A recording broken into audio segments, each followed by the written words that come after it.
বন্ধন news, খবরের বন্ধন। শুরু করছি আজকের খবর। কলকাতায় শুরু হলো fest 5 international film festival. Anthropological survey of ইন্ডিয়ার অডিটোরিয়ামে জাঁকজমকের সঙ্গে উদ্বোধন হলো 4 দিনের চলচ্চিত্র উৎসব। 5 থেকে 8 সেপ্টেম্বর চলবে এই উৎসব। এবছর 69টি দেশ এসেছে, 550টির বেশি চলচ্চিত্র। এর মধ্যে নির্বাচিত হয়েছে 30টি ছবি। গত বছরের সাফল্যের পর এবারে থিম আরও বিস্তৃত। পরিবেশ, জলবায়ু পরিবর্তন, মানবিক মূল্যবোধকে তুলে ধরেছে এই চলচ্চিত্র উৎসব। উৎসবের উদ্বোধন করেন খ্যাতনামা অভিনেত্রী পদ্মশ্রী মমতা শঙ্কর। উপস্থিত ছিলেন গৌরী বসু, প্রফেসর মানসী রায়চৌধুরী, ডক্টর অমিত ঘোষ, প্রফেসর শালিনী লেহিতকার সহ অন্যান্য বিশিষ্ট ব্যক্তিরা। ফিল্ম ফেস্টিভ্যাল 2025 সঙ্গে রয়েছেন পদকপ্রাপ্ত শিল্পী মমতা শঙ্কর। তার সঙ্গে কথা বলবো। দিদি, এই যে এতগুলো দেশ, 550-এর উপর সিনেমা, সেখানে আপনাদের একটা সিনেমা রয়েছে বিজয়া, কেমন লাগছে এই বিষয়টা? ভীষণ ভালো লাগছে, ভীষণ খুশি হয়েছি যে এর মধ্যে বিজয়ের পরেও দেখানো হচ্ছে এর মধ্যে। আর আমি সবাইকে বলবো, কারণ বিজয়ের পরে আপনারা বাইরে কোথাও সেইভাবে দেখতে পাননি, যদি আপনারা এখানে এসে দেখেন আমি ভীষণ খুশি হব। এবং আমার যে ডিরেক্টর, সে প্রথম ছবি অভিজিৎ শ্রীদাস, তার জন্যও আমি অনুরোধ করব যে আপনারা ওর এই সিনেমাটা দেখুন, যে কি অসাধারণ কাজ করেছে। আর এটা মানে এই ফিল্ম ফেস্টিভ্যালটা একটু অন্যরকম, কারণ এখানে একটা অন্য পারপাস আছে, মানে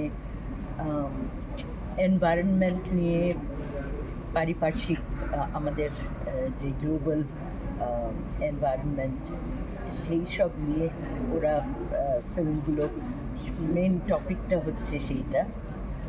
আর আমার মনে হয় যে হাই টাইম যে আমরা আমাদের পরের প্রজন্মের জন্য এগুলো আমরা একটু ভাবি যে কিরম পৃথিবী আমরা রেখে যাচ্ছি।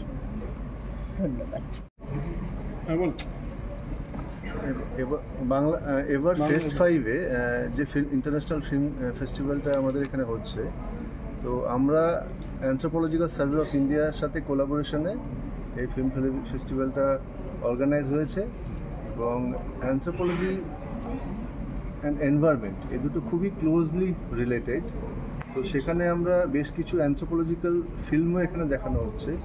এবং এই আমরা বাই প্রোভাইডিং দিস এই ভেন্যু অ্যান্ড ইনফ্রাস্ট্রাকচার করে আমরা কোলাবোরেশন করেছি ফেস্ট 5-এর সাথে to organise this film festival. And এটা একটা গ্র্যান্ডভাবে কীভাবে এনভায়রনমেন্টাল ইস্যুসগুলো in the small and marginal communities, সেই কমিউনিটিগুলোর মধ্যে হাউ এনভায়রনমেন্ট ইজ ইম্প্যাক্টিং, এই রিলেটেডও বেশ কিছু ডকুমেন্টারি ফিল্ম এখানে দেখানো হবে। তো আমরা এক্সপেক্ট করছি যে it's a very important and exceptional film festival, যেখানে প্রচুর দর্শক আসবে এবং এখানে it will be a huge success. Thank you. উদ্বোধন হলো কটা ফিল্ম? আচ্ছা, আমাদের ফেস্ট 5 ইন্টারন্যাশনাল ফিল্ম ফেস্টিভ্যাল এটা সেকেন্ড এডিশন। অ্যান্ড এবছর আমরা রিসিভ করেছি 39 কান্ট্রিজ থেকে প্রায় 550-এর উপর সিনেমা রিসিভ করেছি। আর আমরা এবছর দেখাচ্ছি, শোকেস করছি 30টা ফিল্ম। তার মধ্যে 3টে ফিল্ম হচ্ছে অ্যানথ্রোপোলজির উপর, অ্যান্ড বাকি 27টা হচ্ছে আমাদের সারা পৃথিবীর থেকে আসা সিনেমা। অ্যান্ড বেশ কিছু বাইরের থেকে, মানে বিদেশ থেকে, আমাদের ইন্ডিয়া থেকে অনেক ফিল্ম মেকাররা এসছে, আরও আসবে 4 দিন ব্যাপী এই ফিল্মটা। অ্যান্ড আমাদের তো ফিল্মের থিমটা নিশ্চয়ই আপনারা সবাই জানেন, যে মেইনলি হচ্ছে এনভায়রনমেন্ট অ্যান্ড ক্লাইমেট চেঞ্জের অ্যাওয়ারনেস, অ্যান্ড আমাদের হারিয়ে যাওয়া হেরিটেজটাকে মোর আমরা ফোকাস করছি ফিল্মের মাধ্যমে, বিষয়ের মাধ্যমে। অ্যান্ড আমরা যাদেরকে অডিয়েন্স হিসেবে যাদেরকে আমরা ইনভাইট করেছি, most of the students and the new generation এখনকার, যারা তাদেরকে জন্য তারা যেন এই সিনেমাগুলো দেখে। So we want them to C this film. দর্শকদের উদ্দেশ্যে কি বলবেন? দর্শকদের বলবো, এই ধরনের ইন্ডিপেন্ডেন্ট ফিল্ম ফেস্টিভ্যাল আসুন, দেখুন। That is the most important. It's open to everybody. Just register and come and see this film. Because এগুলো সারা পৃথিবীর 550 সিনেমার থেকে মাত্র 26টা সিনেমা দেখানো। সো অবশ্যই সেই সিনেমাগুলো একটা ভ্যালু আছে। অনেক বড় বড় ফিল্ম মেকাররা আসছে, পাঠিয়েছে তাদের সিনেমা দেখাবার জন্য, তারা নিজেরাও আসছে। সো আসুন, এই ধরনের ইন্ডিপেন্ডেন্ট সিনেমাকে সাপোর্ট করুন। এটা সব থেকে আগে বলবো দর্শকদের, ইন্ডিপেন্ডেন্ট সিনেমাটাকে স্ট্রং করুন।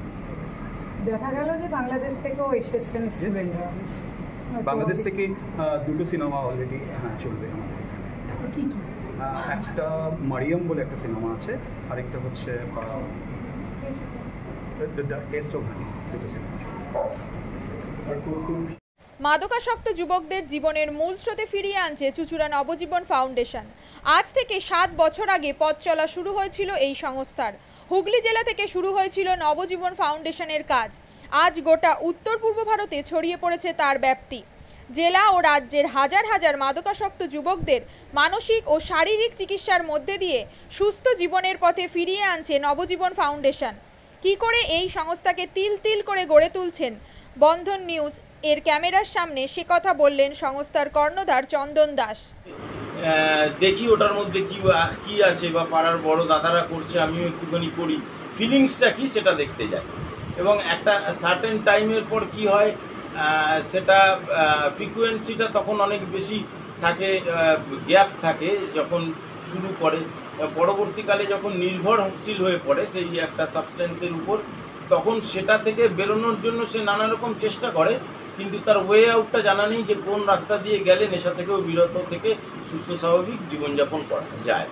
তো আমি ভাবলাম যে শুধুমাত্র আমি সুস্থ স্বাভাবিক জীবনযাপন করলাম, আমার জীবনের সার্বিক উন্নতি হলো, বা আমার যেসব এম বা আমি জীবনে যে জিনিসগুলো করতে পারিনি সেগুলো আমি ফুলফিল করলাম, তাহলে তো শুধু আমার কথাই ভাবা হলো।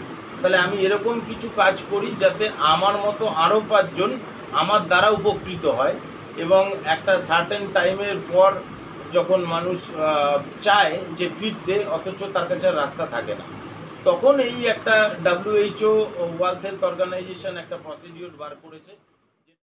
কম খরচে বিশ্বমানের আধুনিক চিকিৎসার হুগলির মিডল্যান্ড নার্সিংহোমে বাংলার বিশিষ্ট চিকিৎসকরা এই নার্সিংহোমে রোগীদের চিকিৎসা করেন। জটিল রোগের চিকিৎসার জন্য রোগীদের আর দক্ষিণ ভারত যাওয়ার দরকার নেই। হুগলির মিডল্যান্ড নার্সিংহোমে পাওয়া যাবে বিশ্বমানের আধুনিক চিকিৎসা পরিষেবা। এখানে প্রসূতি, মা ও সদ্যজাত শিশুদের বিশ্বমানের আধুনিক চিকিৎসা পদ্ধতিতে চিকিৎসা করে থাকেন গাইনো ও শিশু চিকিৎসকরা। দুপুর 12টা হোক বা রাত্রির 12টা, রোগীদের জন্য 24 ঘন্টা চিকিৎসা পরিষেবা বজায় রেখেছে হুগলির মিডল্যান্ড নার্সিংহোম। আমি ডক্টর মানস ঘোষ, আমি মিডল্যান্ড নার্সিংহোমের মেডিকেল ডিরেক্টর। বিশেষত্ব বলতে যেটা আপনি বললেন, একটা হচ্ছে NICU, নিউনেটাল কেয়ার ইউনিট। আমি বলতে পারি এটা আমাদের আশেপাশে হুগলি জেলায় নেই। নিউনেটাল মানে হচ্ছে যেটা বাচ্চা জন্মের পরেই প্রথম 28 দিনকে আমরা নিউনেট বলি, প্রথম ফার্স্ট 4 উইকস। তো এই সময়ে বাচ্চাদের সমস্ত রকমের চিকিৎসায় বলুন, বা তাদের দেহের গঠন বলুন, বা তাদের রোগগুলোই বলুন, সেগুলো সবগুলো অন্যান্য বাচ্চা মানে তার থেকে বড় বাচ্চার থেকে কিন্তু অনেকটাই আলাদা। এবং এই ক্ষেত্রে বাচ্চারা খুব সেন্সিটিভ হয়, বাচ্চাদের রোগ প্রতিরোধ ক্ষমতাও অনেক সময় কম থাকে, এবং এগুলোর জন্য স্পেশাল কেয়ার লাগে নিউনেট, এবং তাদের পুরো চিকিৎসা পার্টটা একটা আলাদাভাবে তৈরি হয় প্রথম 28 দিনের জন্য। আমরা এখানে চুঁচুড়া, বিশেষ করে চুঁচুড়া এবং হুগলিবাসীর জন্য এই জিনিসটা আমরা আনতে পেরেছি, যেখানে আমাদের বাচ্চাদের এই নিউনেটদের ক্রিটিক্যাল মানে খুব খারাপভাবে যে নিউনেটগুলো জন্মেছে, বা যারা জন্মের পরে যারা হাঁপাচ্ছে, বা যারা মেকোনিয়াম খেয়ে ফেলেছেন, বা যাদের কোনো জন্মের পরে কোনো রকমের শ্বাসকষ্ট বলুন বা কোনো রকমের অসুবিধে হয়েছে, বা জন্ডিস ধরা পড়েছে, বা অন্য কোনো কমপ্লিকেশান হয়েছে, সেই ধরনের বাচ্চাদের চিকিৎসা করার জন্য উপযুক্ত ব্যবস্থা আমরা এখানে করতে পেরেছি। তার ভিতরে আমরা বলতে পারি আমাদের এখানে ওয়ার্মার আছে সাফিসিয়েন্ট, আমাদের এখানে 6টা বেডের জন্য ওয়ার্মার আছে, এবং আমাদের এখানে ফটোথেরাপি মানে বাইলেয়ার ডবল সারফেস ফটোথেরাপি আছে যাদের কনজেনিটাল বা যাদের জন্ডিস ধরা পড়েছে তাদের জন্যে। এবং বাচ্চাদের ভেন্টিলেটার আছে আমাদের একদম নিওনেটদের জন্য, এই ভেন্টিলেটার সাধারণভাবে সব জায়গায় পাবেন না। এবং বাচ্চাদের বাবেল সিপ্যাপ, যেটা একটা স্পেশালাইজ মেশিন, বাচ্চাদের যেহেতু ভেন্টিলেটার খুব বেশি লাগে না, কিন্তু বাবেল সিপ্যাপ বলে একটা জিনিস খুব বেশি লাগে, তাদের অক্সিজেনের পরিমাণ কমে গেলে, তাদের শ্বাসকষ্ট হলে, সেটাও আমাদের এখানে আছে। এবং আমি কিছুদিন আগে আমাদের একটি বাচ্চা এখানে ভর্তি হয়েছিলেন, যার শ্বাসকষ্ট হতে শুরু করেছিল জন্মের 6 ঘন্টা পর থেকে, এবং সুন্দরভাবে তাকে আমরা এখানে চিকিৎসা দিয়েছি। আমাদের এখানে দুজন খুব ইয়ং মানে এনথুজিয়াস্টিক পেডিয়াট্রিশিয়ান আছেন, ডক্টর মৈত্র এবং ডক্টর ঘোষ। তো তাদের দুজনের আন্ডারেই বাচ্চা ভর্তি ছিলেন। অন্য পেডিয়াট্রিশিয়ানরাও আসেন, বাট এনারা আমাদের এখানে সবসময়ই থাকেন মোটামুটি একটা স্তম্ভের মতো আমাদের নিউনেটাল কেয়ার ইউনিটের জন্য। এবং বাচ্চাটি এই মুহূর্তে খুবই ভালো আছে, তাকে আমরা ডিসচার্জ করেছি। এটা কি প্রিম্যাচিওর বেবিদের ক্ষেত্রে এটা বেশি প্রয়োজন হয়? ভীষণভাবে প্রিম্যাচিওর বেবি যারা একটু আগে জন্মেছেন বা যাদের ওয়েট কম হয়েছে, এবং অনেক সময় মায়ের বা ওয়েট অনেক সময় বেশি ওয়েট হলেও যে সেটা ভালো সেরকম নাও হতে পারে, যেমন ডায়াবেটিসের ক্ষেত্রে হতে পারে, বা অনেক সময় বাচ্চাদের বারবার জন্মানোর পর সুগার ফল করছে, এটাও আমরা দেখি। অনেকগুলো কারণে যেগুলো জন্মের পরে পরেই যে সমস্ত সমস্যাগুলো হয় সেগুলোর জন্য এরকম স্পেশালাইজ ইউনিট দরকার হয়, নিওনেটাল কেয়ার ইউনিট, এবং সেটা আমরা এখানে করতে পেরেছি।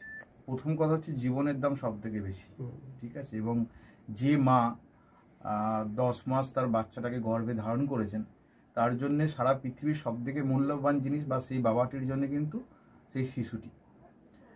রিগার্ডিং কস্ট যদি বলেন, আমরা এমনিতে একটা মফস্বল এলাকাতে থাকি এবং আমাদের পুরো নার্সিংহোমটাই মফস্বল এলাকাতে। আমরা সেটার কথা মাথায় রেখে আমাদের যে সমস্ত কস্টগুলো রেখেছি, এবং এই যেটা বললাম কয়েকদিন আগে আমাদের একটি বাচ্চা যাকে হঠাৎ করে শিফট করতে হয়েছিল নিকুতে, সেই চিকিৎসা পেয়ে গেল। তার বাবা মা দুজনেই খুব স্যাটিসফাইড। আমাদের যে ফেসবুক আছে, পেজ আছে, সেখানে আপনারা তাদের কথা শুনলে বুঝতে পারবেন, এবং কস্ট মানে যথেষ্ট রিজনেবল। আমি একেবারে কম বেশি এরকম বলবো না, আমি বলবো রিজনেবল। আমাদের মফস্বলের জন্য যেটা হওয়া উচিত সেই রকমই করা আছে।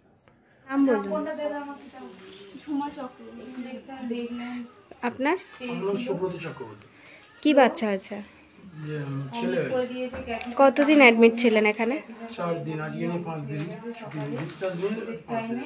কোন ডাক্তারের অ্যাডমিট মানে আন্ডারে হচ্ছে? আর বাচ্চাকে কে দেখছিল? শুভদীপ মিত্র, ডক্টর শুভদীপ মিত্র। বাচ্চার কি হয়েছিল? শ্বাসকষ্ট ছিল, আর স্যাচুরেশন পাচ্ছিল না, ফটোথেরাপি দিতে হলো। শ্বাসকষ্টের জন্য কি করতে হয়েছিল? ভেন্টিলেশন দিতে হয়েছিল। প্রথম সকাল থেকে তো এমনি নর্মাল অক্সিজেন চলছিল, রাতের দিক থেকে আবার ভেন্টিলেশন দিতে হয়েছিল। এখন কেমন আছে বাচ্চা? এখন ভালো আছে, একদম সুস্থ। মা কেমন আছে? মা ভালো আছে। আচ্ছা, আজ বাড়ি যাচ্ছেন তো? হ্যাঁ, থ্যাংক ইউ। হুগলির কোদালিয়া জাতীয় যুব কম্পিউটার সাক্ষরতা মিশন স্কুল পড়ুয়াদের পাশাপাশি তরুণ প্রজন্মের কাজে স্বনির্ভর হওয়ার জন্য বিশ্বমানের কম্পিউটার প্রশিক্ষণ কেন্দ্র। এখানে ক্লাস 3 থেকে ইঞ্জিনিয়ারিংয়ের কম্পিউটার কোর্স পর্যন্ত প্রশিক্ষণ দেওয়া হয়। এই হুগলির কোদালিয়া জাতীয় যুব কম্পিউটার সাক্ষরতা মিশন প্রশিক্ষণ কেন্দ্র থেকে কম্পিউটারের প্রশিক্ষণ নিয়ে দেশে বিদেশে অনেক ছাত্রছাত্রী আজ প্রতিষ্ঠিত। স্বল্প ফিতে ছাত্রছাত্রীদের বিশ্বমানের কম্পিউটার প্রশিক্ষণ দিয়ে এই কেন্দ্র এক বেঞ্জি দৃষ্টান্ত সৃষ্টি করেছে। বন্ধন নিউজে ক্যামেরায় ধরা পড়ল সেই দৃশ্য। নমস্কার, জাতীয় যুব কম্পিউটার সাক্ষরতা মিশন কোদালিয়া আগে জুনিয়র ফ্যাকাল্টি। এখানে ক্লাস 3 থেকে ইঞ্জিনিয়ারিং অবধি সমস্ত রকম কোর্স করানো হয়, এবং তার সাথে সাথে প্রফেশনাল কোর্স যেমন সি++, Java, power BI, Tally, GST, web development, app development, power BI, etcetera সব রকমের কোর্স করানো হয়, কম্পিউটার কোর্স করানো হয়। এখানে ইংলিশ মিডিয়াম এবং বাংলা মিডিয়ামে দুরকম স্টুডেন্টদেরই সব রকম কোর্স করানো হয়।